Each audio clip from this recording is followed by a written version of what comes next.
Man, I love this vegetable soup. I gotta put it in the refrigerator. Mister, what are you doing? Bastard. Let's go.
On your mark, get set. Let's go. I can't do it. We'll do it live. Do it live! I'll write it and we'll do it live! Mister, will you please wake up, wake up, wake up, wake up, wake up?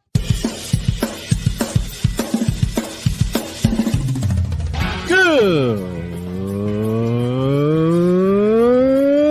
morning. Kevin Durant, you should have left California. This Brownsexual upset me in having to bring this teenage idiot from Wisconsin into a sports conversation. Are you really surprised the Cowboys are giving up on Ezekiel Elliott? Whoa, hell no! Well, no one cares about baseball. Bitch, are you for real?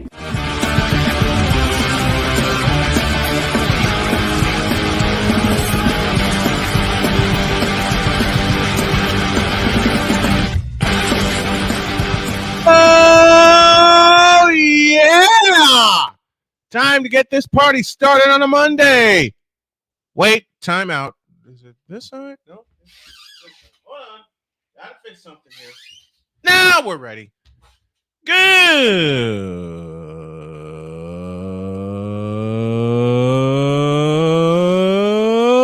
morning. Welcome to the Maniac Monday edition of Snowman in the Morning. Glad to have y'all with us. We are presented by BetUS. BetUS.com is in its 30th season. The sports book that you need to have is ready for you. And I'm making all this up on the fly because I don't know where my reads are. Silly me. Call 1-800-79-BET-US. BetUS.com, where the game begins. Also, we're presented by Invader Coffee. Get your holiday flavors today. Go to invadercoffee.com. Use the code Snowman and get 15% off of your purchase. Invadercoffee.com. Veteran owned, veteran made, and all the best for y'all. All right. 5 minutes after the hour, this is the Whip Around presented by Fanatics.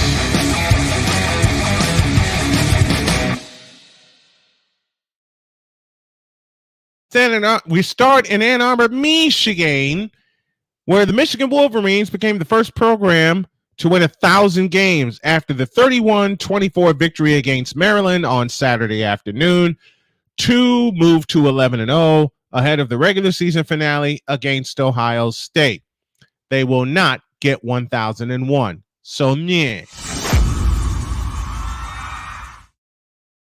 Seasons under the helm for Dino Babers, and the Syracuse Orangemen told him, we don't want you no more. Hit the road, Jack, and don't you come back no more.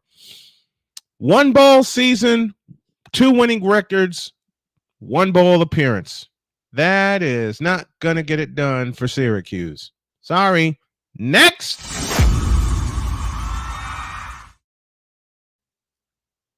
Known for leaking pipes, poor playing surface conditions, and collapsed railings, FedEx Field is firmly near the bottom on most rankings of NFL stadiums. You can add no hot water to that list of problems. After the New York Giants defeated the Redskins 31-19 on Sunday, both the visiting and home locker rooms were without hot water for showers. The stench of Dan Snyder remains. Nola, who pitched the Philadelphia Phillies to the NLCS, gets a 7-year, $172 million contract extension to return to the Philadelphia Phillies, and this is one of the aces that they were looking for. Grats to you, Aaron Nola. Pittsburgh's offense, led by Matt Canada, had 10 fewer yards than the Cleveland Browns, 259 to 249. Kenny Pickett threw for 106 yards in his fourth straight game with less than 200 passing yards. He has thrown for 1 touchdown in that span. Najee Harris hinted that the Steelers' problems run deeper than they appear and expressed his frustration at the team's performance. He finished the day with 12 carries for 35 yards. Harris said, quote, "There's just a lot of stuff that goes around it's just that you guys don't see. I'm just at a point, man, where I'm tired of this blank." Thank you, Najee Harris. Now, Pittsburgh Steelers, you're on the clock. And last but not least, Brandon Staley, the coach of the, and it pains me to say this, Los Angeles Chargers, is in a hot seat. His team fell to 4-6, and he says, quote, "I have full confidence in our way of playing." I'll leave it right there. You don't need to see or hear any more of that quote from the stupidest coach I've ever seen in my life. And brother, I've seen quite a few stupid coaches. Cleveland Browns, anyone? That's a whip around presented by Fanatics.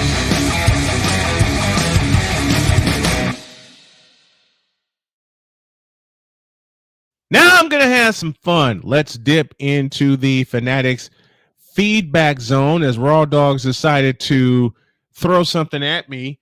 He says Purdy is washed up. He can't throw. Cut him. They should have kept Trey Lance. Now, even he knows better than that. The playmaker joins us from Duval County. Fire Canada. Fire Canada. Fire Canada. Yeah, fire Brandon Staley too while you're at it. Brandon Staley is trash. Brandon Staley is horrible. I won't complete that sentence because y'all can read it for yourself. Join us in the Fanatics feedback zone. And if for those of you watching via YouTube, by the way, good morning and you're welcome. And thank you to the Los Angeles Rams for lending a big assist ahead of the 49ers big game Thursday on Thanksgiving night in the Pacific Northwest. Speaking of the 49ers, there are 2 games on the docket that illustrate the haves and the have-nots. I'll break them both down, and I'm going to get some help. Man, believe me, y'all are not going to want to miss this. Also, at the bottom of the hour, of course, it's Coffee with McCarthy. We'll wrap up what the hell that was in Orchard Park, New York at Rich Stadium, and what happened at Tim Hortons Field in Hamilton, Ontario. If you missed our call, you missed one hell of a Grey Cup championship. That and a whole lot more. Coming up on the Manic Monday edition of Snowman in the Morning, 10 after the hour. We are back in a couple of moments, and I say unto y'all, this is Snowman in the Morning with Cole Johnson. Back in the deuce. Hey, Eagles fan. Join my man Cool McCain and a host of others as they break down every single game, every single week in an objective manner, and also from a fan's perspective as well. Remember, this cast feels just like you. Nobody likes you. And you don't care. Fly, Eagles, fly. Eagles Elite Podcast. Every Wednesday at 8:30 p.m. Eastern on YouTube and other podcast outlets.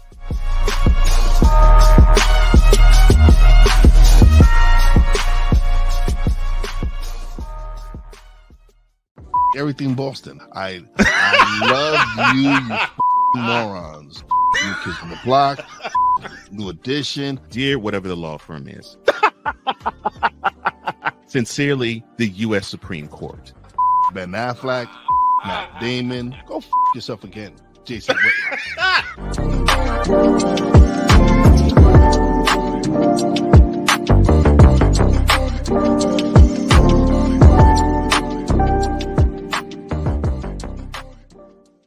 Ready to hang with some fellas who know football?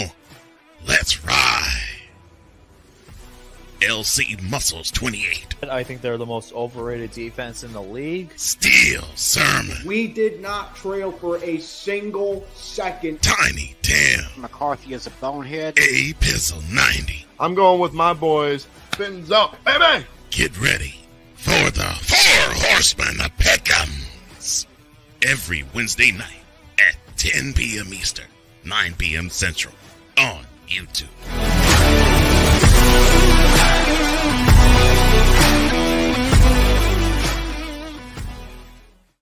Poppy J. You got the option to cry for the government. You got the option to protest. You got the option to keep buying. But this is also an option.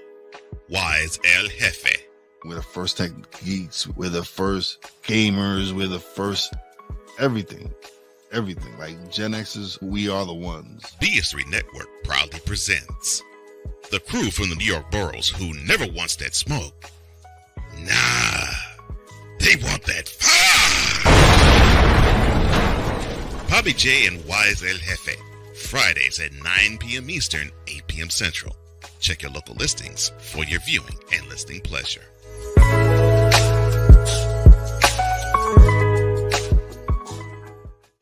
Mister, how do you operate this Twitter thing or this Instagram thing or whatever the heck? You're supposed to know all this stuff. Anyway, welcome back to the show. 13 after the hour, and he said it could be worse. It could Raw Dogs joins us. He said could be worse. You could be watching Skip talk about the Cowboys for 90 minutes like they won the Super Bowl. Dear God, I subjected myself to that when I was watching First Take. I'm sorry about that. Victor, you got a present. Get up here. Now let's move on to very, very happy times. The San Francisco 49ers ahead of a huge game.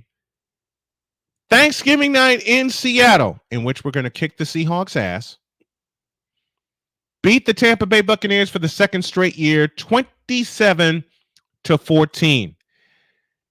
Now that alone is cause for me to be dancing. I won't break out the praise dance yet. But what got me in looking at what happened in the game and analyzing all of the stats that happened, something was thrown at me. And I can't believe it happened. Brock Purdy threw a perfect game. What? That happened? First quarterback to throw a perfect game since Joe Montana and Steve Young threw one in 1989. That, of course, was the Super Bowl year. Now, Wise laughs at me all the time and is very, very petty. Love you, Wise, my brother. When he says, when do you show highlights? You don't show highlights when they lose. Actually, I do. But this one I can't help. You can use check left, going deep down the sideline for Ayuk. He's got it, and he's gone. 20, 10, 5, touchdown! San Francisco! Ayuk is on fire! Video courtesy of Fox and the call courtesy of KNBR, Greg Papa, and Tim Green on the call. And while I'm introducing people, and the playmaker says he and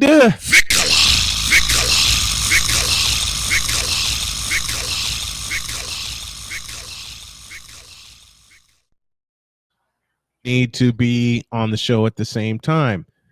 Well, playmaker, get up here. I dare you. I double dare you to get up here. Good morning, Victor. How are you today? Now entering the ring.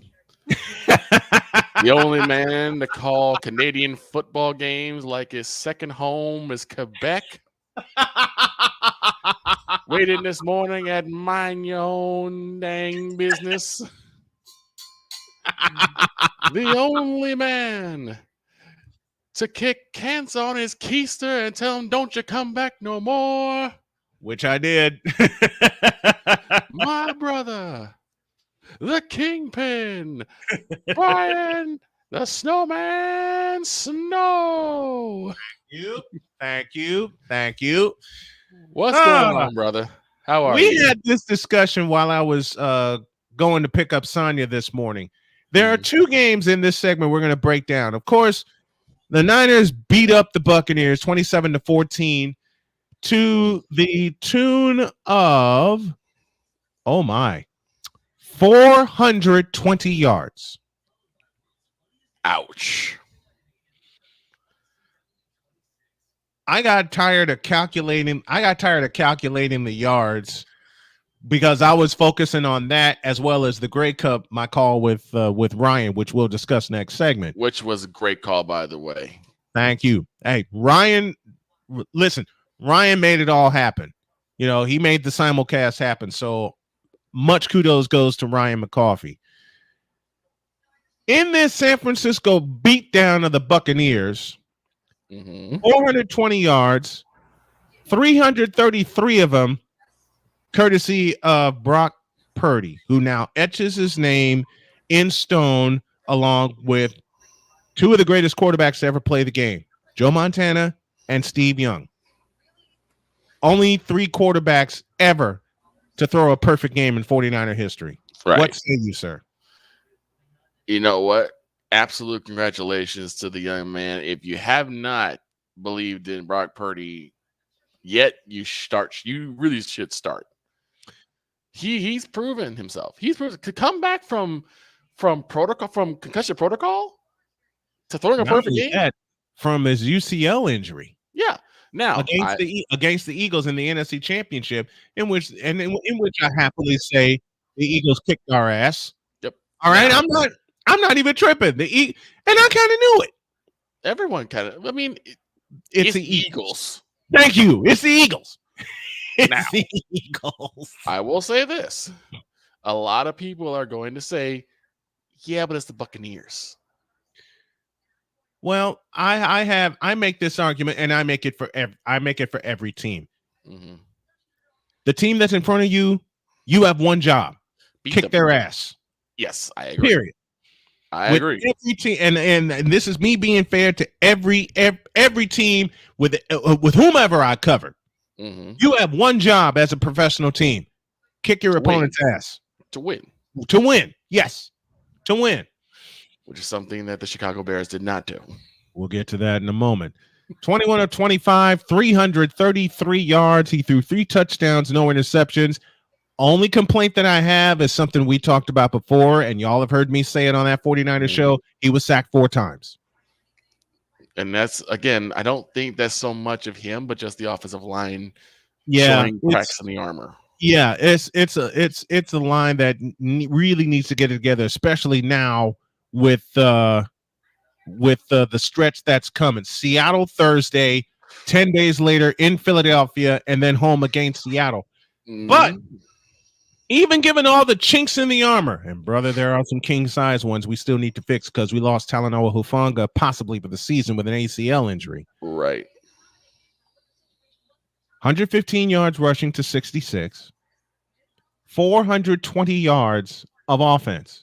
420 for a team, 420 yards from a team that looked like it was on its last legs after we lost in Cleveland, after we lost in Minnesota, and we had a chance to snatch both of those games. Damn you, Jake Moody, for the one in Cleveland. And Raw Dog said it best. They can't kick in Cleveland because the wind at Cleveland Stadium is nuts. It is. Both Cleveland Stadium. But the one that pissed me off, the 31-17 loss to Joe Burrow and the Bengals. Yeah. I have to say then I made this comparison to last year when we got our asses handed to us by the eventual Super Bowl champion Kansas City Chiefs. Mm-hmm. I'll take a loss like that we had against the Bengals. We had it last year against the Chiefs because it woke them up. Yeah. It woke them up. It sent them into the bye with a lot of questions. And think about it, if they hadn't lost in Cleveland. Right. Yes, they would have still been undefeated, but then they probably wouldn't have been as hungry as they are now. Sometimes you got to eat a loss to reinvigorate that hunger. And it's reinvigorated. And now and we went through this last year. The most difficult stretch is coming up for the 49ers. Again, Thursday in Seattle, Thanksgiving night. Unfortunately, I can't do that game because I had to take Sonya to work. 10 days later in Philadelphia, I am doing that one because they won't flex that game to Sunday night. Fox is Kevin Burkhardt and company is holding on to that game, and I can't say I blame them.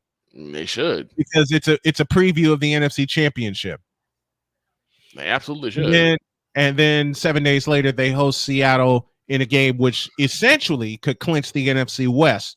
Yeah, I think that's going to be the title match for. I think that'll be the game because everyone else in the NFC West has lost, except Frisco. Yep. They win these two against Seattle, they seal up the NFC West. Yeah, Matter of fact, Seattle has lost, I believe, twice, and both of them to the Rams. Playmaker, I need you to confirm that for me. Both losses by Seattle within the division have been to the Rams. The Cardinals lost. They already lost once to San Francisco. That was in week 4. Yep. Yeah, only team in the NFC West that have not lost is the 49ers. They've won 8 in a row in the West dating back to last year. So big stretch coming up for San Francisco. Speaking of big stretches.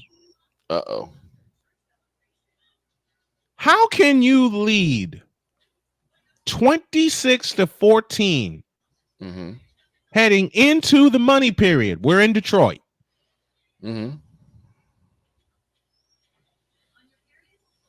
And led by the running back, which your franchise, of course, I'm speaking of the Chicago Bears, stupidly let go. Stupidly let go. And, of course, we're talking about David Montgomery, the multiple-time 1,000-yard rusher for the Chicago Bears. And you let him go like idiots. And he beat you. Probably the most effective running back since Matt Forte. I'll give you that. I have a better question. I will give you that. I have a better question. How do you lead 26-21 with 31 seconds on the clock? Yep. And you give up 10 points. 10 in less than a minute. Well, first of all, it's the Chicago Bears. Montgomery goes for the touchdown.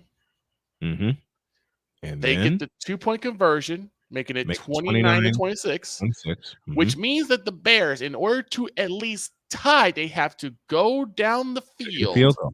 They got to get a field goal. And I was wrong about David Montgomery. He's rushed for 800 yards with the Bears 3 times. He had 1,000 yards in 2020. So I was wrong. I was dead wrong about that. I apologize. But still, you let your best player walk.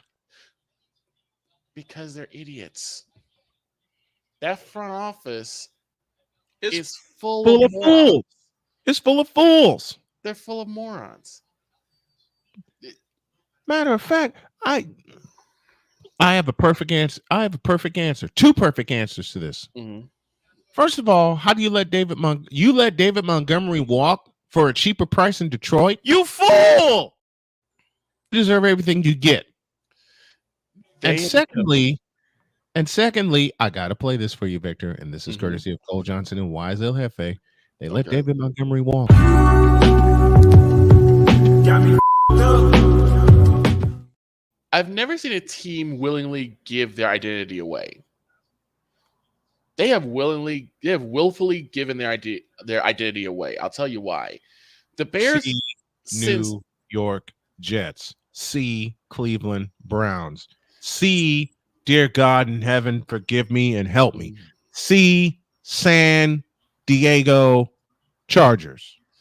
I'll explain why. For as long as I have been alive and have been a Bears fan, there are two things the Bears have been widely known for: stout running games and monstrous defenses. And in the last 5 years, they've had neither. Exactly. I mean, you go back to the monsters of the Midway, the junkyard D, junkyard dogs, junkyard dogs. And I had that poster once upon a time. I mean, and then the running backs that have come out of Chicago, from Sweetness himself, Walter Payton, to Neil Anderson in the 90s, to Matt Forte, as you mentioned, Thomas Jones, Cedric Benson, who led the Bears to a Super Bowl, Cedric Benson out of Texas, Rashawn Salam for 3 years. Yeah. 1,000-yard rusher.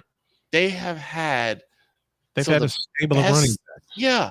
A stable of running backs. I mean, top tier ones too. Yes. And now look what you're. Who would have thought Neil Anderson out of Florida would do what he did for the Bears for 7 years? Right. And now look what you're reduced to. Your top rusher now is your quarterback. And I have a big problem with that. I have an absolutely huge problem with that. We talked about this on my drive to Edinburgh, and Victor was helping me do real-time research this morning. Man, what the hell is your quarterback doing leading your team in rushing? Justin Herbert, hello. Yeah. Right? Let's go to the Fanatics feedback zone. Hey, Cole, 27 run plays called by McVay yesterday. Well, it's about time the Rams ran the damn ball. Yeah. Excuse me. And when I did the picks, I picked the Rams with my heart, not my head. Right. I was just hoping for a miracle. More on that later in the week. A 32-yard touchdown pass to Jamison Williams with 3:06 left to go, and connected on 5 throws to set up David Montgomery's 1-yard touchdown with 29 seconds left. And the safety that sealed it, Aiden Hutchinson, thank you very much. I need to do some truth telling. I need to do some truth telling, and there's something I need to hand out as well. While I was on my drive to pick up my daughter, I purposely planned and perused social media. Shame. Yeah. And Wise is all the way in my head. Not just Wise either. Wise, you, Cole, my wife, my kids. Man, my daughter Cheyenne said, "Daddy, I told you about that." Yeah. And she don't like sports. You know better. She doesn't like. Listen, my daughter Sonya doesn't like sports. But when I'm perusing social media, if my daughter, who is not a sports fan at all, yeah, there you go.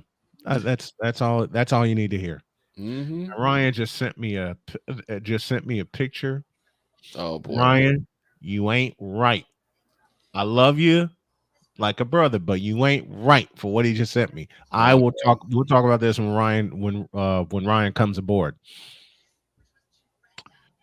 But when you let your best player, your most efficient player, averaging 800 plus yards a season with 1,000-yard season in there, walk, he walked. Yeah. And even come at him with a good offer. I was a little bit disheartened when Swift left the Lions, because I was like, oh, yeah, I thought I saw him have the makings of a really great running back. Well, Detroit got it right. Yeah, Detroit got it right. Instead of finding a replacement in the draft, and this is nothing against DeAndre Swift, which, if you hear Cool McCain's fabulous show, Eagles Elite Podcast, you know he's the first one that is telling the offensive coordinator of the Eagles, whose name escapes me right now, you got to run DeAndre Swift, man. You have to. You got him for a steal. You have to. What did we say last time? If you're gonna use him, you gotta use him. Yep. And use him efficiently. I mean, David Montgomery had 1,000 yards rushing in 2020, the COVID year. God help us. Mm-hmm. All right. And they didn't even make him what could be a qualifying offer. You let him walk. Mm-hmm. And you in essence, and Victor, I'm so glad you told me this. Mm-hmm. You in essence put your entire offense on Justin Fields. Yep. And how's that working for you? And I'll add the 3 words that you added on our drive this morning. You put this is a direct quote from Vicala, folks. And when he drops knowledge, people are like, wait, he said that? Yeah, Victor said this. Quote. You put your entire offense on the shoulders of Justin Fields, ... to do what? Close quote. What is he supposed to do? You haven't fixed your offensive line. It's still a bunch of mannequins. You have now rest your receiving core on DJ Moore for reasons I can't fathom. Say it correctly, please, because I love when we both say it the same way. We said it the night of the draft. Yep. When they executed the trade. Yep. We said it the night of the draft. You put all your stock on not only Justin. You know what? I got a short one of these, and I know Ryan's on the way. Ryan McCoffey will join us after our next break. But give me a moment here. I got to do one of these. So I got Victor here to help me. Mm-hmm. The night of the draft, April 2023. Victor was with me. My friend Michelle was with me from Arizona. Dietz was with me. Got to get Dietz back on board, to cover the draft. We all said the exact same thing when this trade happened. We were also blessed with Mr. BS3, Ben Sutter. BS3 joined us. Yep. King Dog joined us. If it weren't for the fact that my body was just worn out by 11 o'clock, I'd have finished that entire first round. Seriously. I know. But had to go to bed because I had a baseball game the next day. Mm-hmm. Here's the reality check. The Midwest. Say it, please. I keep forgetting it. Say it. Oh, for the Midwest Committee of Bear Idiocy. You made this trade. Yes. To move up in the draft. Down. I beg your pardon. This time down. Because they had number 1 spot. They had the number 1 spot. They had the number 1 spot. Didn't keep it. Mm-hmm. You traded a bunch of assets to the Carolina Panthers, and they effed up their draft. Yes, they did. For DJ Moore. Not to mention that they did all that, and the Midwest Committee of Bear Idiocy sat there and said, "Oh, we totally fleeced the Panthers. We finessed the Panthers." Mm-hmm. I'm like, for DJ Moore? You want to know a team, and people are not going to like me for this, but I want y'all to think about it. Think about this logically. You know a team the last 2 years has finessed other teams? San Francisco. Yeah. Chase Young, Christian McCaffrey. There you go. My gracious. Both of those have paid dividends. Chase Young, Christian McCaffrey. We have more than made up for the F up of Kyle Shanahan and John Lynch for picking Trey Lance. Yeah. All right. And the Niners have something the Bears don't have. Cap space. Well, I take that back. The Bears do have cap space. They just don't know how to use it. Yeah, they have cap space. It's just that who really wants to play for the Bears at this point? If I was back in my playing days, I sure as hell wouldn't have. Because that's the question. I'd have done what John Elway did and held out. Might as well. I'd have done what John Elway did. I'm not playing for them. No. And you got to think about it. This game is off the heels off some pretty decent games for the Bears. Mm-hmm. They were starting to build momentum under Tyson Bagent. Yes. And they screwed up and went back. And I know John Zaglul is going to love what I'm going to say next. They screwed up and went back to Justin Fields, and who is and I know people that are going to yell at me for this. They're going to cuss at me for this, but I don't care. I know what these 4 eyes have seen in 4.5 decades of watching football. I've seen good football players. I've seen bad football players. Here's a reality check, Chicago Bear fans. Justin Fields is a colossal bust. Now, there are many reasons why he's a colossal bust. Yes, the offensive line is porous. Terrible. It is. I'm going to invoke my dad's phrase, and you know the phrase I'm going to use. Oh, I do. I'm going to make you smile real big. This offensive line is piss poor. Absolutely. My dad used to say that to me. Oops. Uh-oh. Sorry. I'll go to what Playmaker said earlier. Disaster averted. I'll go to what Playmaker said earlier. Mm-hmm. The offensive line for the Bears is trash. Absolute. Pure, hot, weapons grade trash. Give me this. Trace.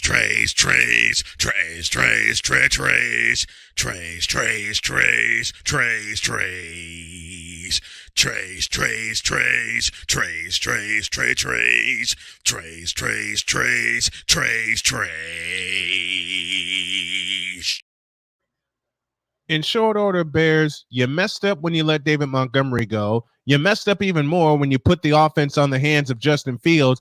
And thirdly, and most importantly, who the hell is Luke Getz and Matt Eberflus? Take this reality check and shove it.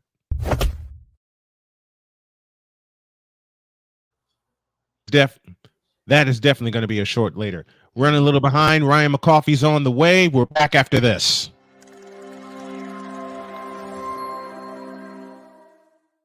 Everything Boston. I love you morons.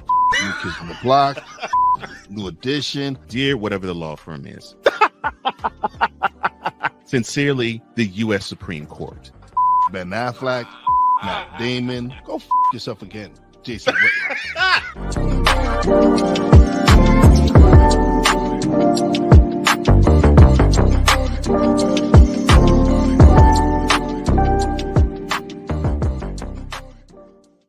Join the transporter to Hades. Your butt and gut becomes one. Join the reformer of hooker whores. This is my daughter, Placenta Booty Johnson. Join the bronze car. Whenever you are in distress, take off your baseball cap and throw it in the air. Join your very own superhero of broadcasting, Chris Bass. So whatever color crayon they get, they palm it and do 2 circles, and that translates to I can beat up black people. As he takes you through the week's paces in Baseline.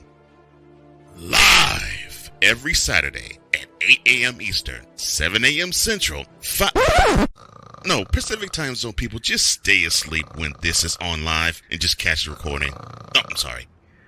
Exclusively on the Chris Bass YouTube channel.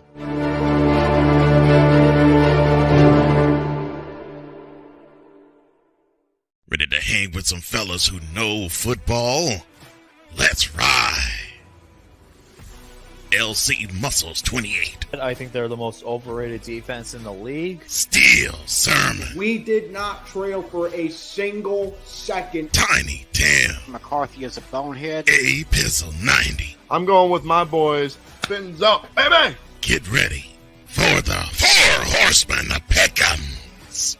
Every Wednesday night at 10 p.m. Eastern, 9 p.m. Central on YouTube.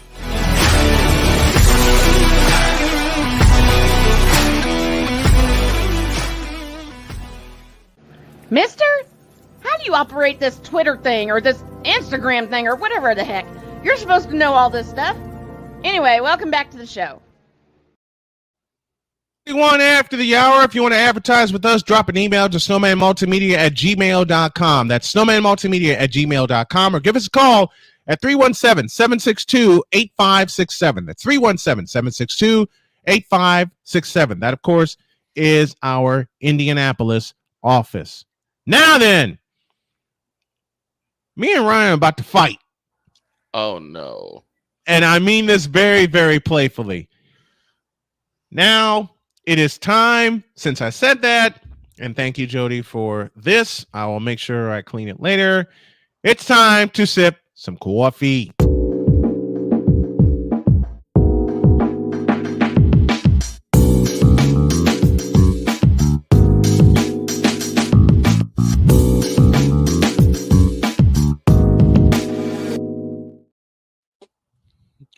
McCoffey, the dancing fool Irishman himself, joining us this Monday morning as he always does. Good morning, my brother. How are you?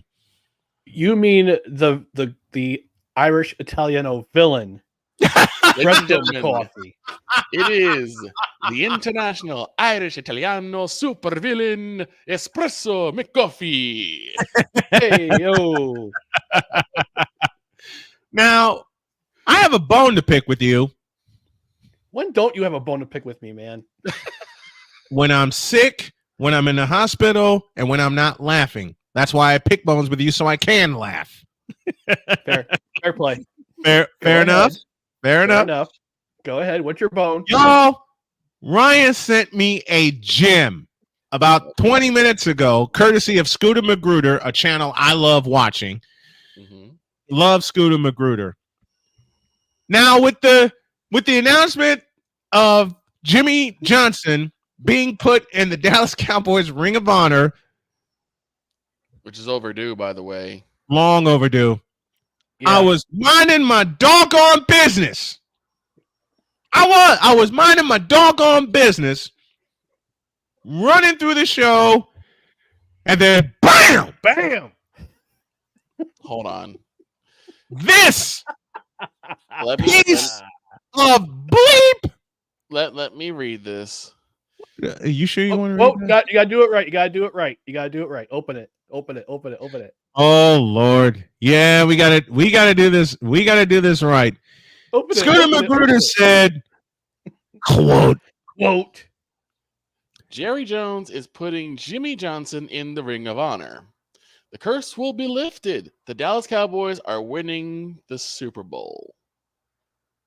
Close quote. What did I say last time, Snowman? Just when you think that the Moroccan Republic cannot embarrass themselves anymore, this happens.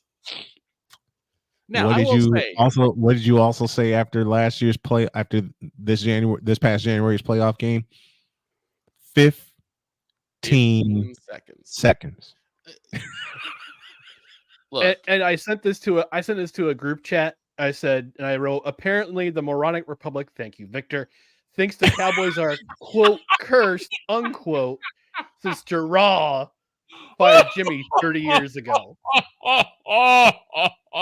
I hate to say this because I always held on this Power through it.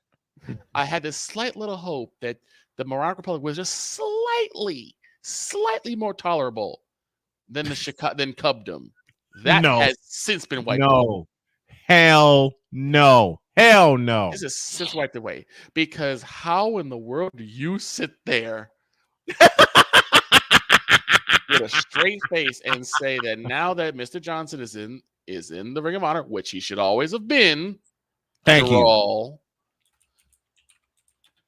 that now this curse is lifted? You still have Dak as your quarterback. I think the curse is alive and well at this point.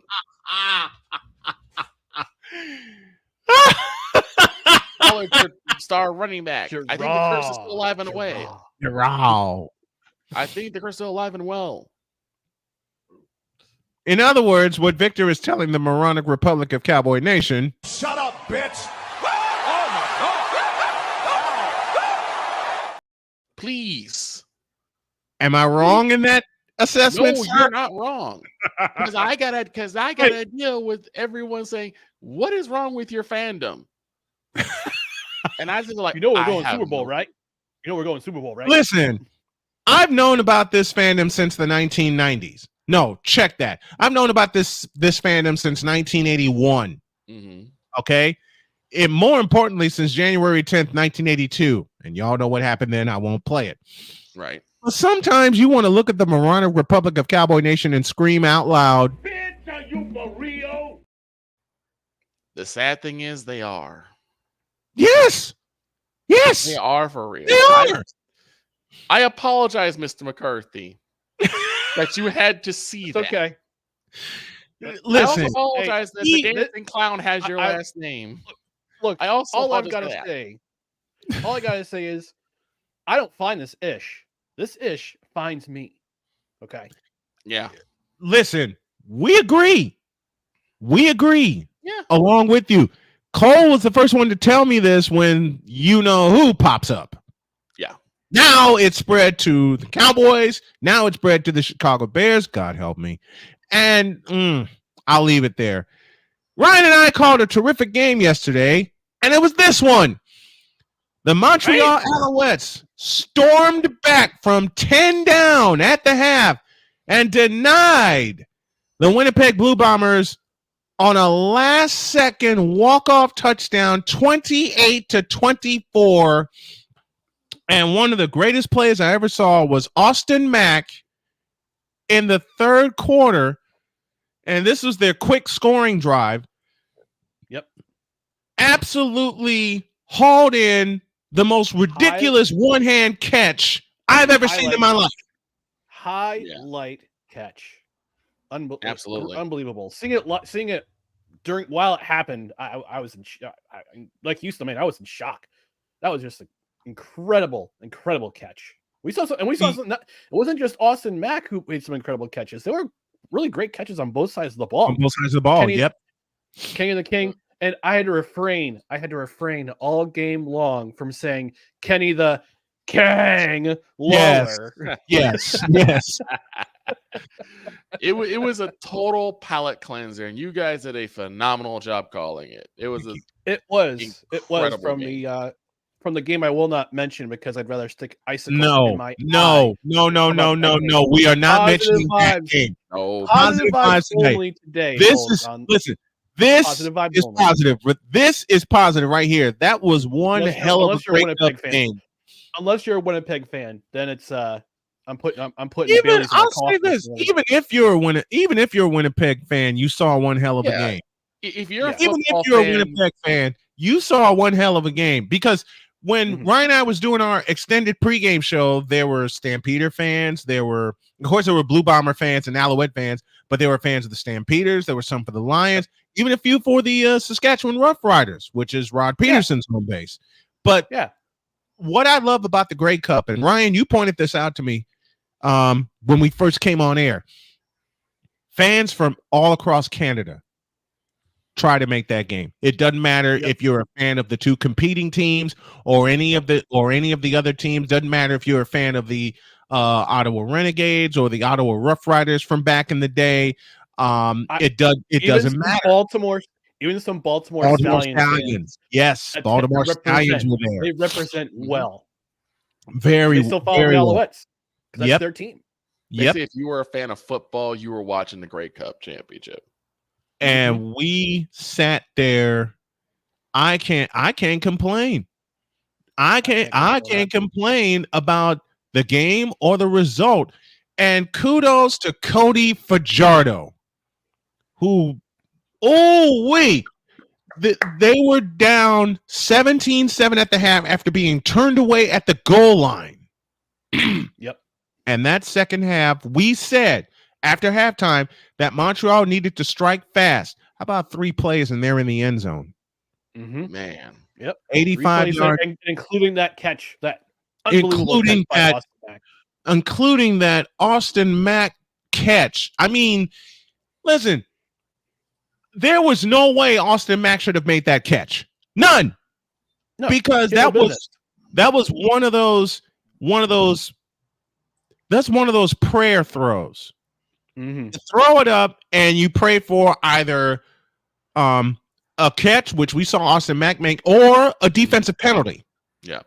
They didn't get the defensive penalty, but Austin Mack with a 32-yard one-hand catch, and he didn't even catch it with his hand; he caught it with his arm. Well, that's still because a lot of the photographers will take stills of certain catches like that.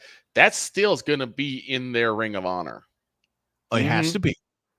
It has to be. Rob Carlton joining us says, "Let's go Alouettes, man! I hope you enjoyed the game last night. The Owls did it." Rob, where are you watching from so we can shout you out properly? Sam joins us. That was such a good game. No one can complain. No complaints here. None. Nope. No. I'm hoping they still have it on CFL Plus so they can allow people to go back and watch the game. I want to watch it again. Me too. Me too. We'll skip halftime, but I want to watch it again. Oh God, halftime. Oh dear. Yeah, Green Day played halftime. Green Day played at halftime, and our buddy Drew Willingham chimed in. Sensei Drew. And said, "Yep, Sensei Drew, our brother Sensei Drew, said Green Day equals dumpster pelicans." I don't know where in the hell he got that phrase from, but now I can't stop saying it. You know it's bad. Jody even said it last night. My wife, after I signed off and I went to lay down before I took Sonya to work, she looks at me and she says, "I have one question." "What's that, honey?" "Who played like dumpster pelicans last night?" I fell out. Laughing. So she pays attention, but man, what a game last night at Tim Hortons Field. Not a seat to be had in the house. There was what, 30,000 there last night? Yeah, they had expanded the Tim Hortons Field to fit, I think, 30 or 35,000. All right, real-time research coming up. Let's find out. You know, they say approximately 30. They won't say what the exact attendance was, but Tim Hortons Field was expanded to 30,000. But man, what can you do with a game like that? It's like you said, all you can do is just stand up and applaud. Yeah, you frame it, you put it in the Louvre. Yeah, yes, put it in the Louvre. You put it in the Smithsonian. With a game like that, I mean, if you're not proud of that game, even though it's not NFL, it's CFL, if you're not proud of that game, then you're not a football fan. Or as I borrow from the folks, as I borrow from a couple of announcers I know, if you didn't like a game like that, you don't have a pulse. No, there are just certain games that, as a football purist, as a lover of football, you just gravitate to. This is one of those games. Yep, indeed. Rob is watching from Denver, Colorado. Hey, Rob, how about that Broncos comeback last night? And I already know Paul Allen is dying inside. Paul Allen is dying inside. Sam joins us. Check out our interviews with Chris Siegfried and EJ Burt from the Desert Hawks and Predators of the AFL. Man, I can't wait to see the Arena Football League. I can't wait to see the Albany Firebirds. And no more Antonio Clown. We have no more Antonio Clown. We have we gotta pause that.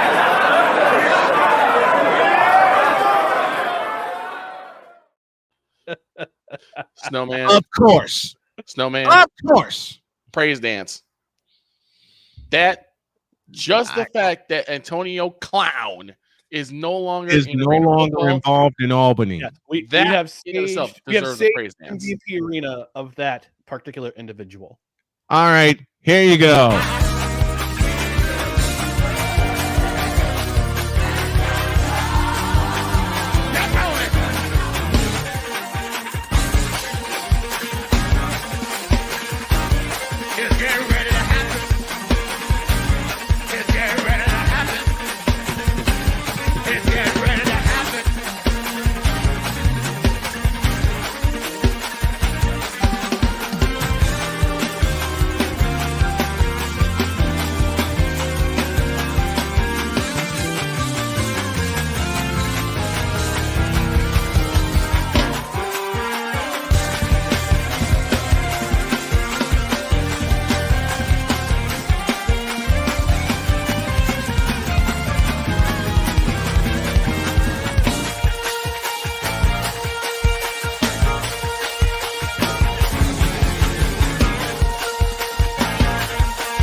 Speaking of Albany, yes. Speaking of Albany, more positive vibes for you for Albany.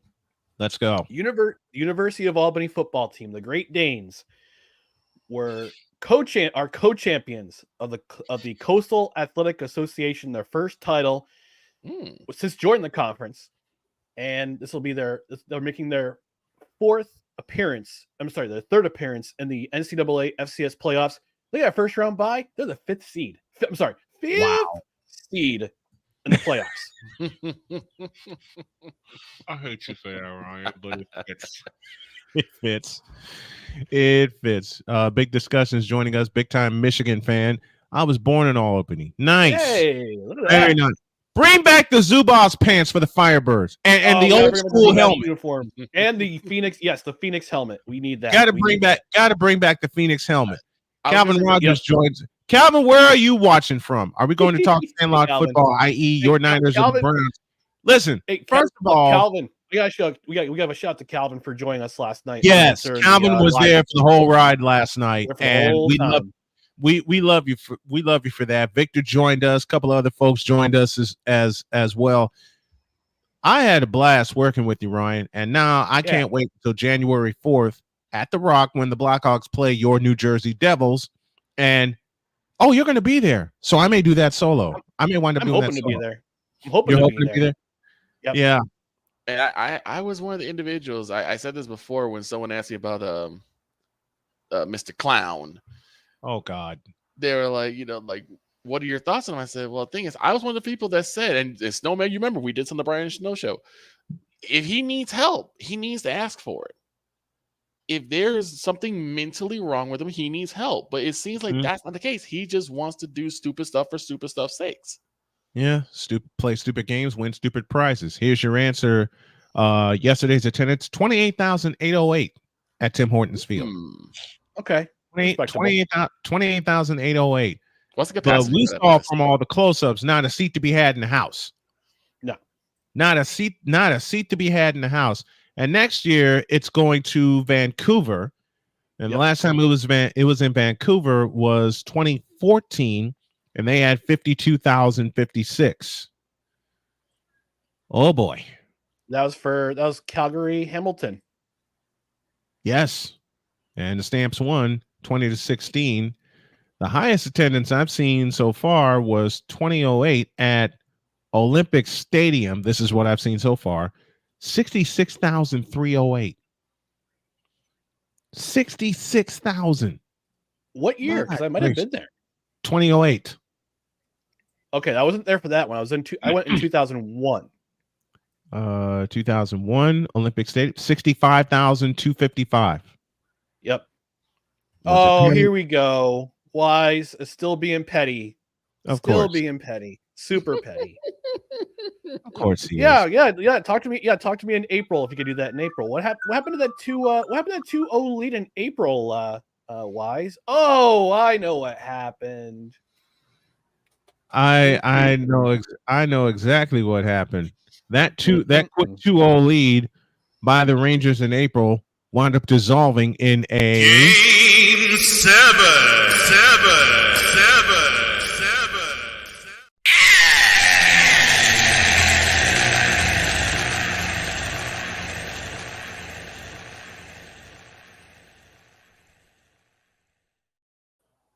Those two elements have got to get together. We're at the top of the hour. That's Ryan McCall. What's the brew this morning?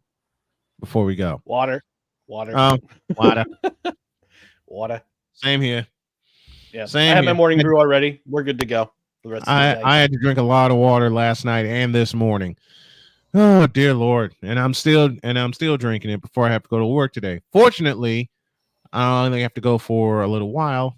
I get time to come back here, do some stuff around the house, and make sure my wife is nice and comfortable when she gets in. Ryan McCarthy joining us here as he does every single Monday for Coffee with McCarthy. Thank you very much, my brother, for joining us. We love you.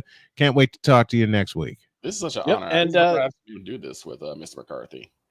Yeah, right. Hey, and just an FYI, Thursday this week, no regular show, but we'll have a program. We'll have a special on Thursday at 10 a.m. Eastern for our Thanksgiving Day special. Me and Dustin and a special guest. So stay tuned for that announcement of who that special guest will be, and tune in. We appreciate you stopping by, and we'll talk about Bye Bye Barry, the new Amazon documentary that drops tomorrow.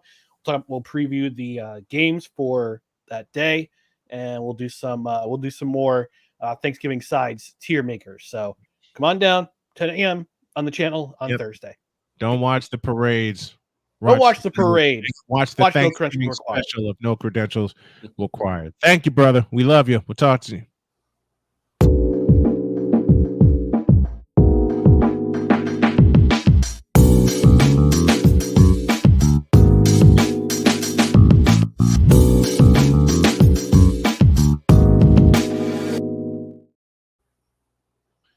Now, I hate to say this, but I'm going to say it anyway. James Harden, you a You don't hate saying that. You're right, I don't. Dak Prescott, you a bigger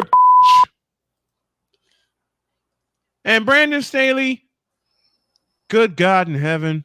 Matt Eberflus, Luke Getz, whatever the hell Eberflus is. Bitch, are you for real? You. All three of y'all are some bitches.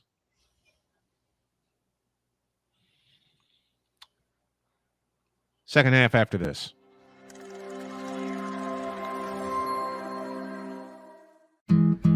Where did the time go? I don't know how I got here. You've done the hard part. You quit smoking. Now do the easy part and get scanned for lung cancer. If you smoked, you may still be at risk, but early detection could save your life. Talk to your doctor and learn more at savedbythescan.org. If you talk, they will hear you. We all want our kids to grow up safe and healthy, so we show them how. And we tell them with honest conversations that let them know what we expect. Not just one time, but every chance we get. That's especially important when it comes to alcohol and other drugs. Kids not only need to know the dangers and how to avoid them, they need to hear it often from you. And when it comes to pain medications, opioids, they need to know that they should never be taken without a prescription and never shared with friends or family. It's dangerous and illegal. So talk with your kids and guide them through the challenges of growing up safe and healthy. Because when you talk, they hear you. For more information about talking with your kids about underage use of alcohol and other drugs, visit underagedrinking.samhsa.gov. So talk, they hear you. You can do it if you try. He was only 58 years old when he passed away. That outcome could have been different. Colorado happens to be one of the worst states for radon levels. It's in our ground, and it seeps up. The more you breathe radon, the more chance you have of DNA being hit and the cell mutated. The EPA estimates 22,000 lung cancer deaths a year caused by radon.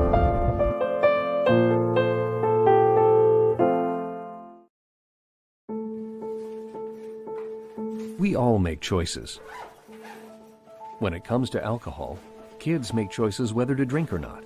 Bye, Dad. Bye-bye. Remember, I'm going to Alex's party tonight and sleeping over. Have fun. Hey, have a seat for a second. Remind me about that party again? Alex is just... And adults make choices whether to talk about it. That's true of parents and every other trusted adult in a kid's life.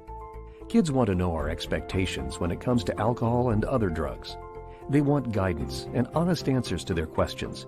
And it makes a difference when the message is consistent and part of everyday conversations. So talk with your kids and help lead them on a positive path.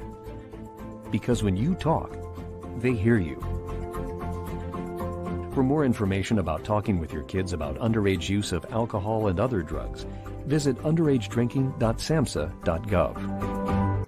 Mister, how do you operate this Twitter thing or this Instagram thing or whatever the heck? You're supposed to know all this stuff. Anyway, welcome back to the show.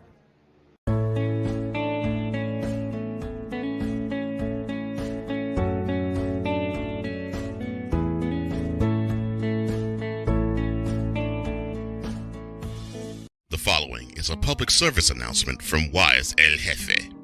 Boston. This has been a public service announcement from Wise El Jefe.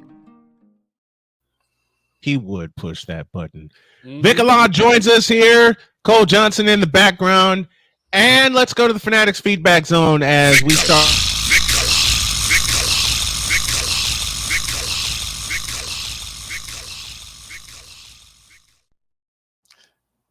Shut up. Mr. Johnson. Thank you very much. Calvin Rogers joins us from Columbus, Ohio. And I'm calling it right now. Ohio State ends Michigan's season. Yeah. I'm calling it right now. Sam says Ottawa Red Blacks in the Grey Cup in 2024. Book it. Not yet, I ain't.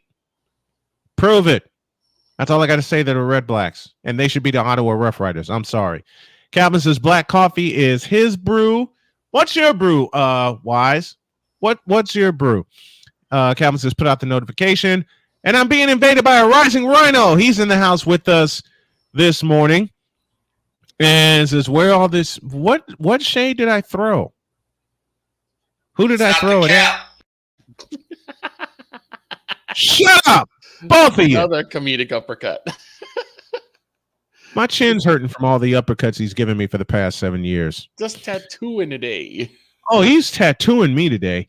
Game day, fly, Eagles fly, be elite. We'll talk about that in a moment. Cool breeze. Let the board sleep. Let the board sleep in. Oh boy. There are a bunch of flyless birds. How about them? But what about the Cowboys? They're supposed to be the Carolina Panthers. More on that later. Yeah. You could be right, man. I looked at the stats this morning, and they are quite close. I predict it's Bustelo with some cream and sugar from Wise. I wouldn't be surprised. And matter of fact, here's the answer: Bustelo with French vanilla this morning. Hey. Me, I went decaf, and I went peppermint mocha for my flavoring this morning. Well, what is Dak at Dak? What has Dak done? What has Dak done?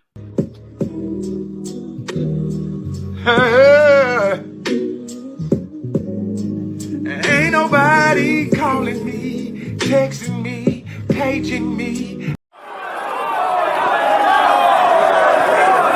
We gotta pause that.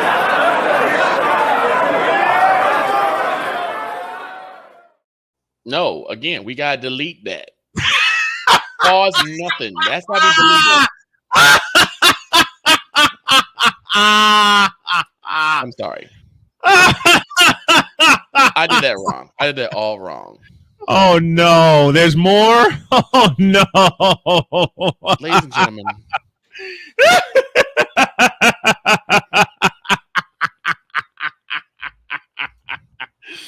Ladies and gentlemen. Wait. Let me compose myself. All right. I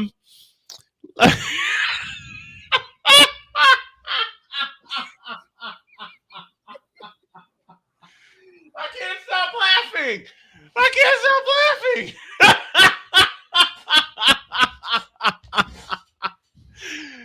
Damn it. I can't stop laughing.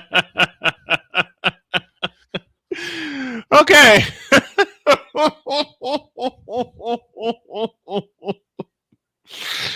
Oh my gosh. You okay now? A minute long. No, I'm not okay. Damn it, both of you. Okay. All right. All right. I'm going to compose myself, and Victor's going to give us a PSA. The following, and I will introduce this correctly. The following is a public concern. Damn it! I can't talk this morning. Try again. Take 3. The following is a public concern. Excuse me 1 minute, please. Oh, and up. Did you all have your haterade and eggs this morning? No, I had haterade and oatmeal. Get it right. Of course, Calvin Rogers and everybody else in the comment section, along with our esteemed executive producer, giving me quite a few. Tiger uppercut. All right, let me try this for the 5th time. The following is a public service announcement from Vicola.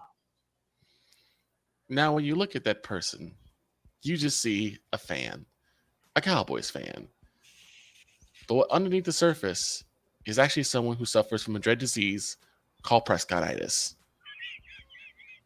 This man is in danger of becoming a member of the Moronic Republic. Hi, I'm Vicola. I represent the rational cowboy fans, and we need your help today.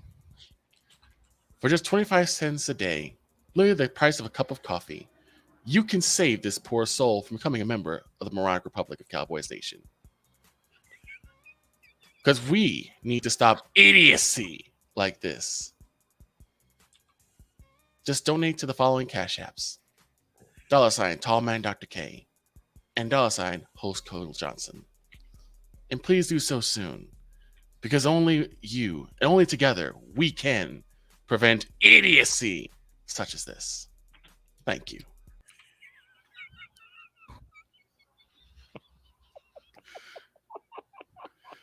Can I laugh now? Yes, you can. You wonder why it took me so long to compose myself? Because you knew it was coming. And yes, why I'm aware you can't fix stupid, but doggone it, I'm going to try.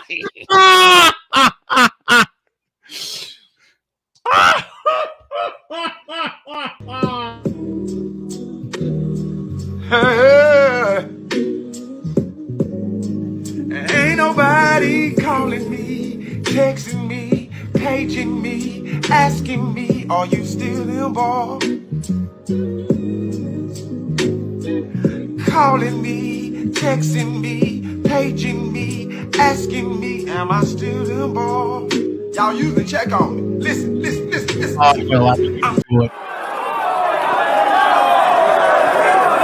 We gotta pause that.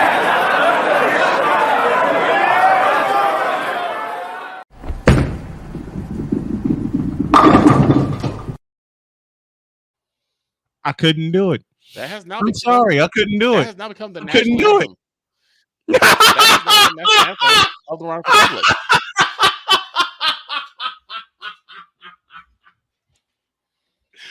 Salute to you, Vicola. That has become the new national anthem for the Moronic Republic. And yes, Wise, I know you can't fix stupid. Believe me, I know. But doggone it, I gotta try. Victor Lyndon Baines Locke Jr., you are an idiot. I've been immortalized. Thank you very much. You are a fool. I love you, but you a damn fool. Look, I gotta deal with this on a daily basis, okay? I get it, man, brother. How long have we known each other? Yeah, I know.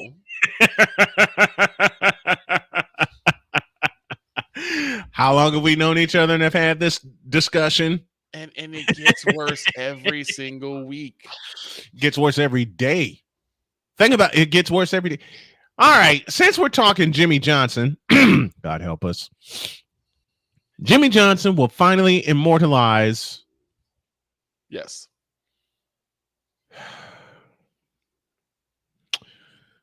You first of all, Gerald.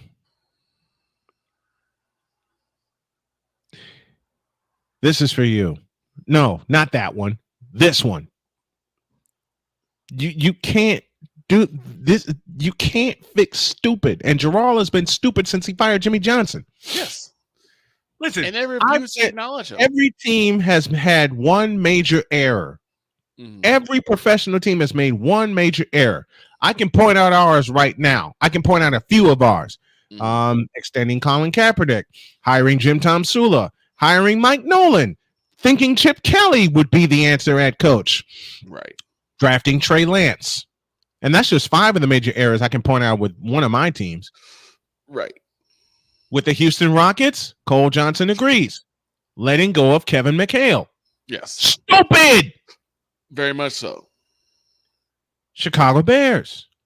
Drafting Justin Fields. David Montgomery. Letting go of David Montgomery. Letting go of Neil Anderson. Letting go of Thomas Jones. Letting go of Cedric Benson. Letting go to Matt Forte. Letting go of Matt Forte. trusting Jay Cutler to deliver you a Super Bowl. Letting go of Bernard. Let go of Bernard Berrien, who ended up doing a really good job with the Vikings. Letting go of Muhsin Muhammad a year later. Yep. Letting go of Muhsin Muhammad a year later.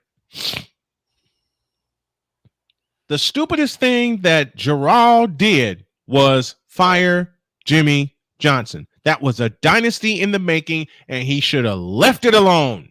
But he wasn't getting the kudos he thought he deserved because it was going to the person who deserved them, which was Jimmy Johnson. Stop the cap. Ain't no cap there. Jimmy Johnson built that team from scratch beginning in 1989. Mm-hmm. He built that team from scratch. And remember, the Cowboys went 1-15 in 1989. Yeah. Yeah. So,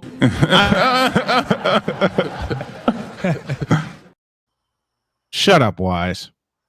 And it ain't 25, it's 26. Get it right. Stop it. Get some help. Go. You know how wait, what's the phrase? I'm getting too old for this. Yeah. You know how you have one of them like really nice body punchers in boxing? They know how to sway, Punch get out of the way, and punch just out hello. Yeah. Yep, and just hit you in the body. Mm-hmm. This is what Cole's doing today. Man, he's tagging the hell out of me. Yep. And I know it. And I'm wearing down because I'm busy laughing. Why is this tagging me too? I'm getting true. Look, it's a tag team match with Wise and Cole on one side and me on the other. And they both said, we'll take out this giant. All we got to do is double team them. So what do? They come at me Road Warrior style with a double clothesline. Yep. And then they just tag me in the body. Bang, bang, bang. Little where's Wise? This. And where are you? This. And well, can't do that one. That was a answer to a question. But they're tagging the hell out of me, and I can't do nothing but laugh. Yeah. Letting Jim Brown retire, trading Paul Warfield, and drafting the quarterback from Purdue. Dear Lord. And cool, to answer your question, I have nothing to do with that team. I never have, and I never will. Period. I live in this city, so I kind of sort of do have to deal with the team, but I don't, and I choose not, and I chose not to. For many years, I told you all this.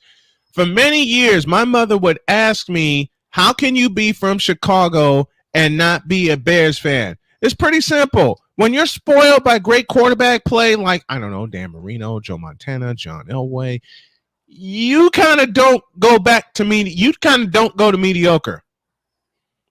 Fair.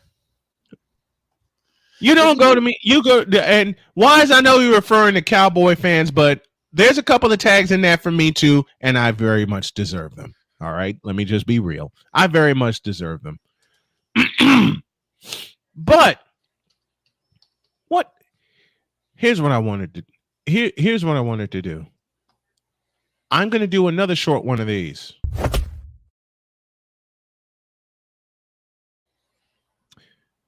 No, change that. I'm going to do a short one of these.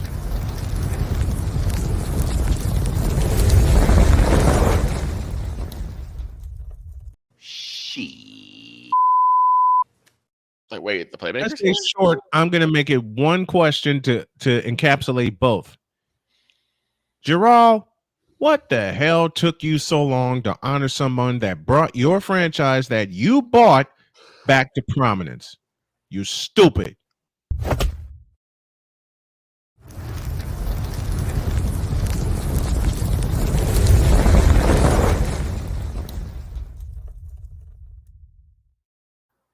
Told you I'd keep it short. Monday Night Football, Eagles and Chiefs. Who do you have for your advantage? We'll discuss in a deuce.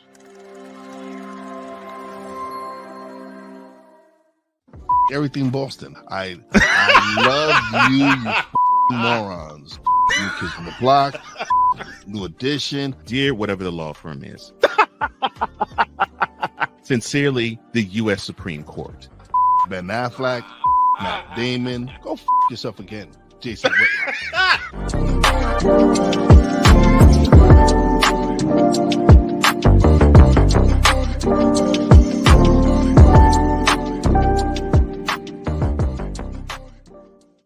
Join the transporter to Hades. Your butt and gut becomes one.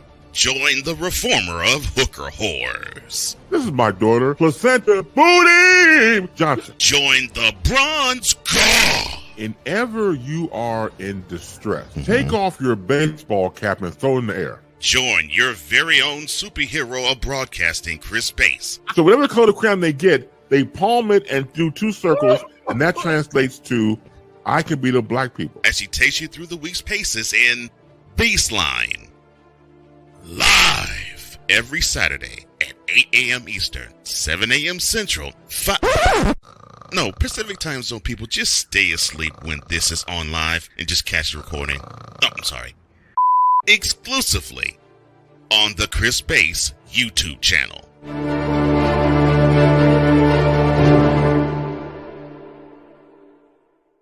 Ready to hang with some fellas who know football? Let's ride. LC Muscles 28. I think they're the most overrated defense in the league. Steel Sermon. We did not trail for a single second. Tiny Tim. McCarthy is a bonehead. A Pizzle 90. I'm going with my boys. Fins up, baby. Get ready for the 4 Horsemen of Peckham's. Every Wednesday night at 10 p.m. Eastern, 9 p.m. Central on YouTube.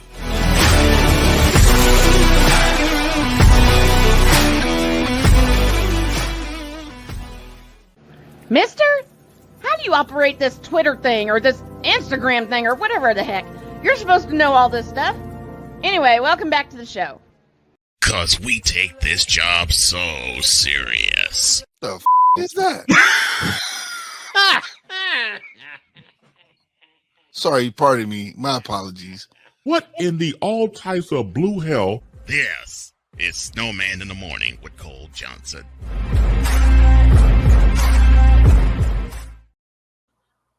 That happened live, folks. The genius that is Wise El Jefe. And the genius that is Cole Johnson for capturing it. Yes. That happened live. All right? That absolutely happened live. I remember that too. I know you do. Oh, I remember that. Because your reaction was, what? Yes. But then you got to remember, this is Wise. Yes. This is Wise. He always seems to have one of those moments that just wreck us and make the show at the same time. It encapsulates everything you're thinking at yes. one point. Yes. Every mind that goes in your head, Wise can encapsulate in just a few words. This is why I want Wise on 5 days a week with us.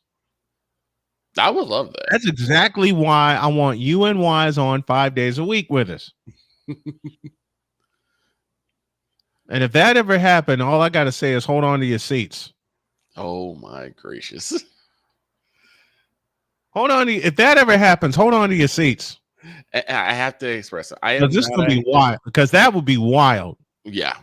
I'm not a hater of the Cowboys. I'm one of the biggest Cowboys fans. Yes. Okay. I love them. Mm-hmm. But I'm also willing to call out the nonsense. Yes.